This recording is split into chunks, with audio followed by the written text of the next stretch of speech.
Assalamu alaikum wa rahmatullahi wa barakatuh. Ny fampatsiavantsika amin'ity androany ity inshallah dia mahakasika an'ity toerana izay misy ahy ankehitriny. Tsy inona izany fa ny fasana. Ny fasana dia toerana ametrahana ny olona aorian'ny fahafatesana izay nandalovany.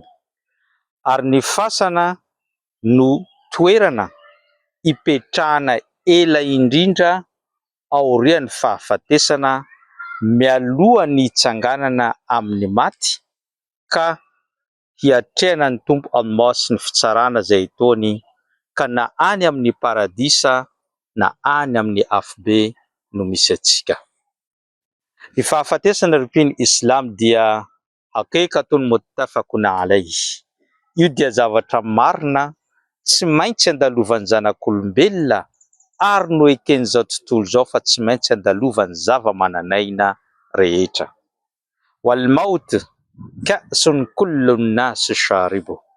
Ary ny fahafatesana dia vera anankiray misy rano ka ny tsirairay samy manandrana sy misotro an'izany. Indray andro Uthman ibn Affan radiyallahu anhu tonga izy namangy fasana tahaka ny nataoko ankehitriny. Tamin'izay fotoana izay izy dia niaraka tamin'ireo mpino Islam. Ka rehefa tonga teo manoloana ny fasana tahaka izao dia nitomany ary lena avokoa ny somotrany tamin'izay fotoana izay.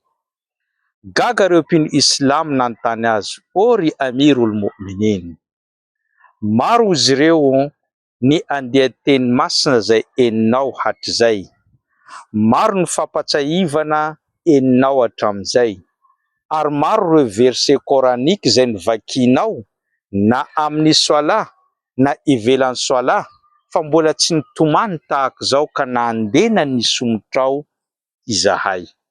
Ka inona no mety antony nampitomany anao namangy an'ity fasana ity?"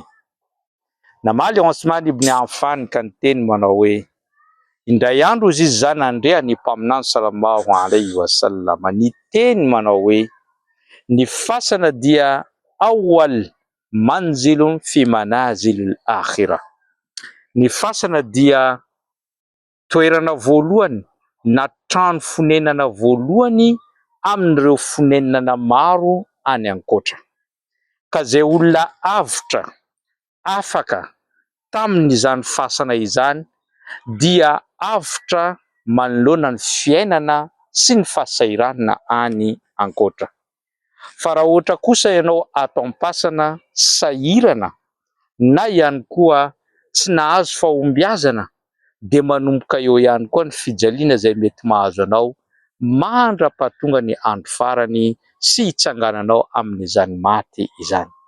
Ka zao hoy Uthman ibn Affan mitomany so tsy tafiditra anatin'ireo olona mahazo fahombiazana ka ahavaly ny fanontaniana izay ao anatin'izany fasana izany. Niteny ihany koa i mpaminany sallallahu alayhi wa sallam amin'ny hadisy marim-pototra: rehefa maty ny olona anankiray hozy izy dia manaraka azy eny am-pasana ny zavatra anankitelo. Ny roa dia miverina fa ny iray ihany no mitoetra ao anatin'izany. Ireo zavatra anankitelo ireo dia ny fianakaviany, ny fananany ary ny asa soa rehetra izay nataony. Ka ny fianakaviany sy ny fananany miverina any an-tanàna fa ny asa soa fotsiny no tavela manodidina antsika amin'izany fasana izany. Izay indrindra nahatonga ny mpaminany sallallahu alayhi wa sallam nanentana ny olona mialohany hahafatesany dia miomana fatratra amin'izany, ary tsy vitany hoe miomana fatratra fa mitondra ilay vatsy tsara indrindra dia ny fatahorana ny Allah subhanahu wa ta'ala. Tadidio fa mbola mitantara ihany koa i mpaminany sallallahu alayhi wa sallam amin'ny hadisy marim-pototra: rehefa tonga hozy izy ny fotoana handevenana ny olona anankiray, vao apetraka ao anatin'izany fasana izany fotsiny izy, vao miala eo ireo mpandevona de enon'ilay maty ny dia kiraron'izy ireo miala amin'izany toerana fandevenana izany. Rehefa lasa ny mpandevona de tonga eo anatrehany ny anjely anankiroa ka manontany azy. Rehefa izy matory iny dia apetraky ireo anjely anankiroa de anontaniny amin'ny fanontaniana anankitelo: man rabbuka, iza no tomponao, wa ma dinuka, inona ny finoanao, ary iza ny mpaminaninao. Raha voavalinao izany fanontaniana anankitelo izany de manomboka eo misokatra ho anao ny varavarany na varavarakely avy any amin'ny paradisa. Fa raha sanatria kosa tsy voavalinao izany na sahiranao amin'ny famalinan'izany de efa manomboka eo misokatra ho anao ny varavarakely avy any amin'ny afobe ka manomboka may ianao, ary ohatr'izany ny fiainanao mandra-pitsangana ny andro fitsarana amin'izay fotoana izay. Ireo fanontaniana anankitelo ireo raha tena jerena de tsotra izy ireo hoe: iza ny tomponao? Hamaly ianao hoe Allah no tompoko. Inona ny finoanao? Islam ny finoako. Inona, iza ny mpaminaninao? De Muhammad sallallahu alaihi wasallam no mpaminana.